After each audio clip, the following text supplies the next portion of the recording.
দেখুন, আজকে আমরা কুচবিহারের সকল হিন্দুপ্রাণ মানুষ, জাতি নির্বিশেষে, রাজনৈতিক দল নির্বিশেষে সকল সংগঠনের মানুষ একত্রিত হয়েছি বাংলাদেশে হিন্দুদের ওপরে বিগত 4-5 দিন ধরে যে নির্মম অত্যাচার চলছে তার বিরুদ্ধে প্রতিবাদ জানানোর জন্য। তাতে করে দেখা যাচ্ছে যে কুচবিহারের পুলিশ প্রশাসন আমাদেরকে কোনোভাবেই এই প্রতিবাদ জানাতে দেবে না। আমাদের এই প্রতিবাদ বা আমাদের যা কিছু বলবার সেটা কেন্দ্রীয় সরকারের উদ্দেশ্যে বলা, যে কেন্দ্রীয় সরকার কোনোভাবেই যেন বাংলাদেশের এই হিন্দুদের কষ্টের দিক থেকে মুখ ঘুরিয়ে না নেন।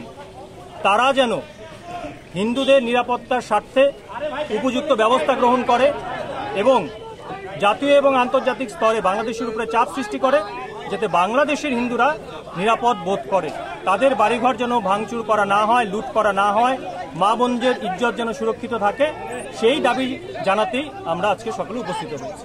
কিন্তু পুলিশ কি কারণে করতে দিচ্ছে না, কোনো কারণ বলছে কি আপনি? পুলিশের বক্তব্য যে উপর থেকে নির্দেশ আছে, ওনারা কিছুতেই আমাদেরকে কার্যক্রম করতে দেবেন। কি নাম? সুমন কর্মকার।